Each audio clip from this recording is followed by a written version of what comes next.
Hello दोस्तों, मेरे इस YouTube channel LTP expert zone में आपको बहुत बहुत स्वागत है।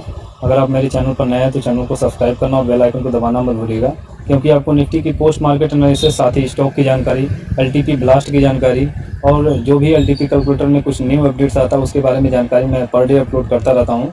और अगर मैं बताऊँ कि निफ्टी की पोस्ट मार्केट एनालिसिस में आपको चार्ट ऑफ एक्यूरेसी 1.0 के अगेंस्ट और अकॉर्डिंग कौन सा ट्रेड बना है, वो चीज़ें मैं आपको निफ्टी की पोस्ट मार्केट एनालिसिस में बताता हूँ।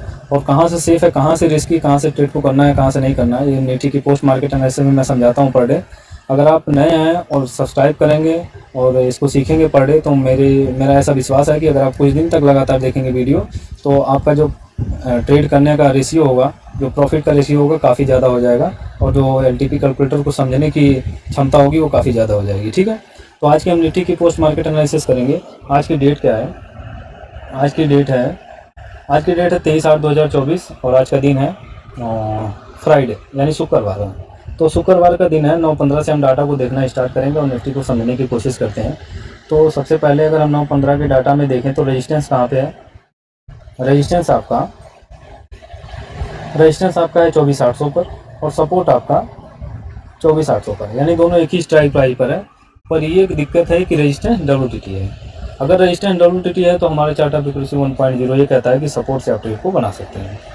लेकिन पहले ही टिक में हम सब कुछ डिसाइड नहीं करेंगे, पहले हम मार्केट को देखेंगे और मार्केट में क्या सिचुएशंस बन रही हैं और कैसे कैसे क्या सिनेरियो, क्या प्रेशर्स बन रहे हैं, उसके हिसाब से हम ट्रेड को बनाने की कोशिश करेंगे।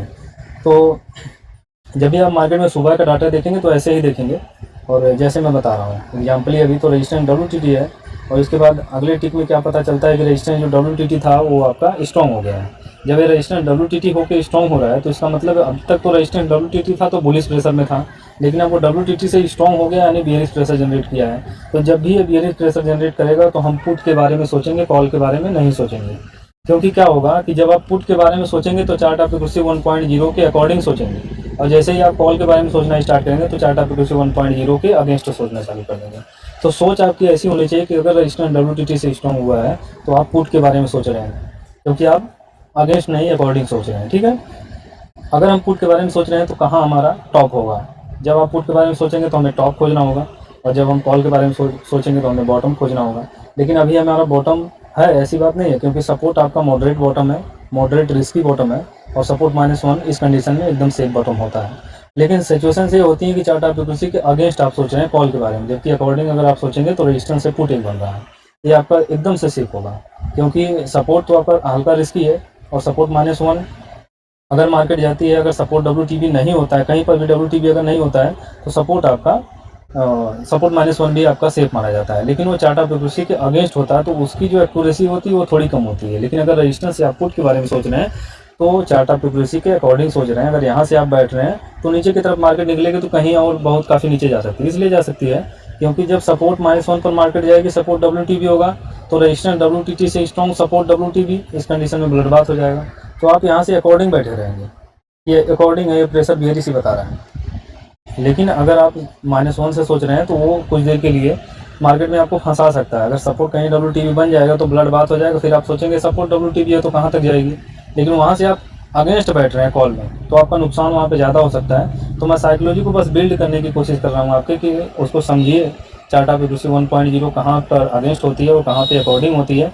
और अगेंस्ट अकॉर्डिंग में भी बहुत ज़्यादा फर्क नहीं है, क्योंकि जैसे ही ये रेजिस्टेंस WTT अभी हो जाएगा तो तुरंत आप यहाँ से रेजिस्टेंस या पुट के बारे में नहीं बल्कि सपोर्ट से कॉल के बारे में सोचने लगेंगे, क्योंकि वहाँ पे आप चार्ट ऑफ एक्यूरेसी 1.0 के अगेंस्ट हो जाएंगे रेजिस्टेंस WTT होते ही।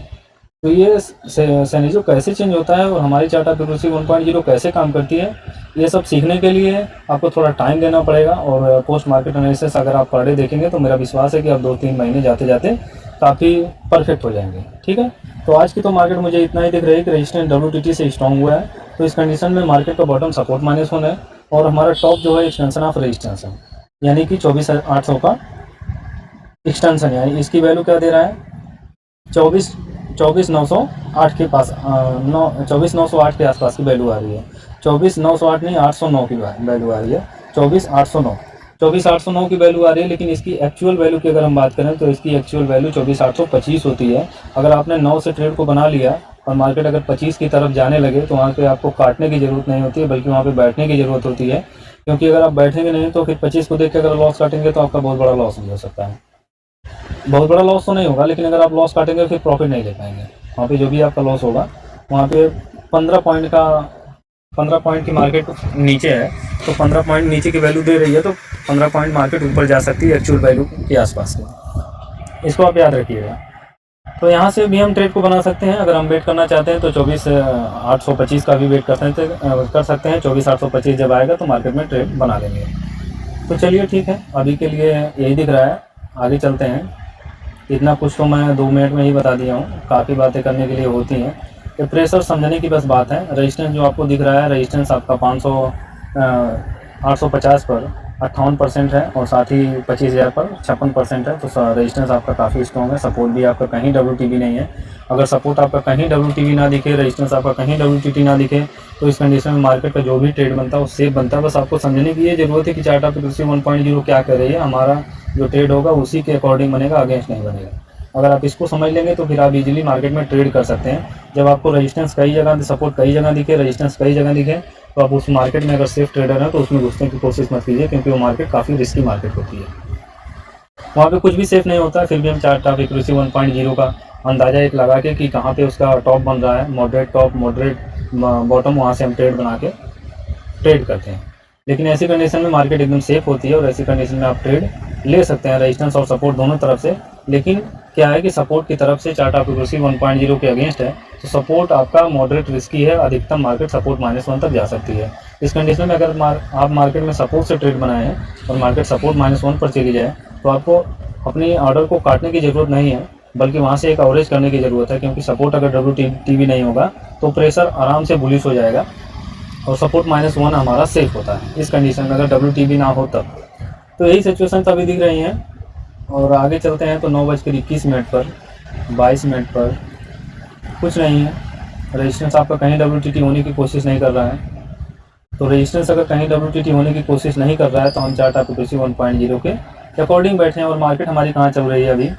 24,832 के आसपास चल रही है। 9:30 तक मार्केट यहीं पर है, देख रहे हैं। ईजिली मार्केट 9:30 के बाद नीचे की तरफ गिरने की कोशिश की है। एक्चुअल वैल्यू से ही मार्केट आ रही है, जबकि अभी भी रेजिस्टेंस आपका अभी भी ब्रेकआउट दिखा रहा है वैल्यू। ये ब्रेकआउट दिखाने का मतलब ये हुआ कि 809 की वैल्यू है।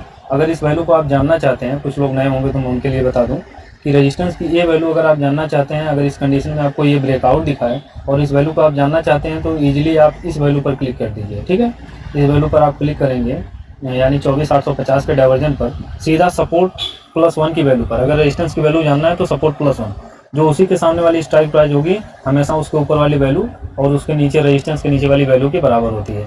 इसको अगर हम क्लिक करें तो यही वैल्यू मिलेगी। 800 की वैल्यू दे रहा है, जो 809 की वैल्यू दे रहा था अभी वो 800 की वैल्यू है। तो यहाँ से आपका ट्रेड नीचे की तरफ एक्सटेंशन ऑफ रेजिस्टेंस से एक्सटेंशन ऑफ सपोर्ट तक बनेगा। पहला आपका टारगेट होगा एक्सटेंशन ऑफ सपोर्ट, और दूसरा जो टारगेट होगा एक्सटेंशन ऑफ सपोर्ट -1 होगा। लेकिन सपोर्ट में काफ़ी वैल्यूम जो मुझे दिख रही है, सपोर्ट और रेजिस्टेंस की वैल्यू काफ़ी वैल्यूम का मतलब है कि सुबह का टिक है तो इतनी वैल्यूम नहीं रहेगी, फिर भी आप सपोर्ट रेजिस्टेंस दोनों की वैल्यू बराबर देख रहे हैं। वैल्यूम तो दोनों का वैल्यूम बराबर होगी। अभी देखिए सपोर्ट साइड में वैल्यूम ज़्यादा होने लगी, तो सपोर्ट की वैल्यूम जैसे जैसे बढ़ेगी सपोर्ट से ही रिवर्सल का चांस बढ़ेगा। क्योंकि अगर ये वैल्यूम जो है अगर सपोर्ट की कम रहेगी तो सपोर्ट -1 जाने का ज़्यादा चांस बनेगा। अगर सपोर्ट की वैल्यूम ज़्यादा रहेगी, देख रहे हैं 4.5 लाख 5.5 लाख, मतलब 1 लाख ज़्यादा ही है, तो सपोर्ट से रिवर्सल का चांस बनता है। ऐसी कंडीशन में जब आप एक्सपीरियंस हो जाएंगे, या कुछ लोग एक्सपीरियंस होंगे तो इसको मतलब समझे भी होंगे मार्केट चलते टाइम। मैं तो निफ्टी में नहीं देखा हूँ, फिर भी मैं पोस्ट मार्केट एनालिसिस आपको बता रहा हूँ। तो लास्ट में हुआ क्या, कैंडल में चलते हैं। कैंडल में वो तो वैल्यू मिली थी एक्सटेंशन ऑफ रेजिस्टेंस की। एक्सटेंशन ऑफ रेजिस्टेंस ये ट्रेड आपका बना था 9:30 के आसपास। 30 मिनट के बाद 2 ही कैंडल में मार्केट ने टारगेट दे दिया। सपोर्ट तक मार्केट आई है, और सपोर्ट के बाद सपोर्ट -1 मार्केट नहीं गई है, सपोर्ट से ही देख रहे हैं रिवर्स हो गई। तो सपोर्ट से जो कॉल का ट्रेड बनेगा वो चार्ट ऑफ एक्यूरेसी 1.0 के अगेंस्ट होगा, और मॉडरेट रिस्की होगा, मतलब हल्का रिस्की है। अगर आप ट्रेड को लेना चाहते हैं तो ले सकते हैं, लेकिन सपोर्ट -1 अधिकतम उसका बॉटम है, इसका आपको ख्याल होना चाहिए। और सपोर्ट जैसे ही WTB होगा ब्लडबाथ भी हो सकता है। हालांकि WTB कहीं नहीं है, लेकिन कभी ऐसा हो सकता है कि रेजिस्टेंस WTT से स्ट्रॉन्ग हो और सपोर्ट -1 पर मार्केट जाए तो सपोर्ट WTB हो जाए। उस कंडीशन में मार्केट में ब्लडबाथ माना जाता है। तो आप जब भी कॉल बनाएंगे वो चार्ट ऑफ एक्यूरेसी 1.0 के अगेंस्ट होगा। अगर आप पुट बनाएंगे तो पुट हमेशा आपके लिए सेफ होगा, क्योंकि पुट में आप बैठेंगे तो चार्ट ऑफ एक्यूरेसी 1.0 के अकॉर्डिंग बैठेंगे। ठीक है, तो क्या किया है मार्केट ने कि सपोर्ट से फिर रिवर्स होकर ऊपर की तरफ गई है, जो कि मैं बताया हूँ कि मॉडरेट रिस्की ट्रेड होता है। तो मॉडरेट रिस्की का मतलब है कि यहाँ तक आ सकती है, अगर यहाँ तक आती तो ईजिली फिर यहाँ से फिर ऊपर की तरफ निकल जाती है और ऊपर तक जाती। अगर उसको नीचे ही जाना होता तो यहाँ तक जाते जाते अगर WTB हो जाता तो नीचे गिर जाती, अगर WTB नहीं होता तो ऊपर चली जाती, फिर रेजिस्टेंस +1 से ट्रेड बनता और एक ट्रेड फिर यहाँ से ऐसे बनता है। ऐसे ही मार्केट चलती है। तो अब यहाँ पे क्या हुआ, थोड़ा सा हम आगे चलने की कोशिश करते हैं। 10:25 पर कुछ नया हुआ क्या? 10:25 पर जब 10:25 पर देख रहे हैं तो रेजिस्टेंस हमारा अभी भी स्ट्रॉन्ग है और सपोर्ट अभी भी स्ट्रॉन्ग है। तो अगर सपोर्ट से मार्केट ने रिवर्स करके फिर से रेजिस्टेंस दे दिया है, अब देखिए सपोर्ट भी मिल चुका है, रेजिस्टेंस भी मिल चुका है, एक सेफ ट्रेड और एक रिस्की ट्रेड। रिस्की का बोले तो मॉडरेट रिस्की ट्रेड, तो दोनों ट्रेड अगर मिल चुका है तो हमें वेट करना होगा रेजिस्टेंस +1 और सपोर्ट -1। और सपोर्ट -1 देखिए मार्केट कभी नहीं आई है, तो बीच में क्या कोई सिचुएशन बदली है, इसको देखने के लिए आप चले जाइए 11 बजे 11:25 पर। कुछ भी चेंज नहीं है, 60% WTT है, नीचे कोई परसेंटेज नहीं है WTB की। तो यहाँ पे चलते हैं हम 12:25 पर। 12:25 पर अगर चलें तो 12:25 पर चल रहे हैं तो भी हमें कोई दिक्कत नहीं दिख रही है, रेजिस्टेंस WTT या सपोर्ट WTB। 1:25 पर चलते हैं, अगर 1:25 पर चल रहे हैं तो भी हमें रेजिस्टेंस कहीं WTT होते हुए नहीं दिख रहा है। और 2:25 पर चलते हैं, 2:25 पर गए हैं तो भी हमें कुछ नहीं मिला है। अगर रेजिस्टेंस कहीं इस जगह पर WTT हो जाता है तो भी मार्केट का जो टॉप होता है एक्सटेंशन ऑफ रेजिस्टेंस ही होता है, क्योंकि WTT +1 तक मार्केट जाती है। अगर WTT उसके ऊपर ही होगा तो अधिकतम मार्केट एक्सटेंशन ऑफ रेजिस्टेंस पर ही फंसी रह जाएगी, ऐसी कंडीशन है। चलिए 2 बज गया, आप अगर देखना चाहें तो 3 बजे देख लीजिए, लास्ट में कुछ चेंज हुआ क्या? लास्ट तक कुछ चेंज नहीं हुआ, तो सपोर्ट और रेजिस्टेंस के बीच में मार्केट ऐसे ही घूमती रह गई। अगर आप साइकोलॉजी को बिल्ड करना चाहते हैं, अगर आप चाहते हैं कि मैं साइकोलॉजी को बिल्ड करने की एक वीडियो बनाऊं जहां पे आपकी साइकोलॉजी बिल्ड होने पर कुछ काम हो, तो कमेंट बॉक्स में ज़रूर बताइएगा। और मेरी पोस्ट मार्केट एनालिसिस कैसी लगी, अगर अच्छी लगी हो तो लाइक कीजिएगा, अपने दोस्तों के पास शेयर कीजिएगा और per day post market analysis को देखना मत भूलिएगा, क्योंकि आपका एक्सपीरियंस काफ़ी गेन होगा इससे। और कोई क्वेश्चन होगा तो आप कमेंट बॉक्स में कर सकते हैं। अगर नए हैं तो मेरा डिस्क्रिप्शन बॉक्स में एक व्हाट्सएप का ग्रुप है, उसका लिंक है, आप जाके ज्वाइन कर सकते हैं। तो अंत तक बने रहने के लिए आपका बहुत बहुत धन्यवाद, इतना देखने के लिए आपको थैंक यू सो मच।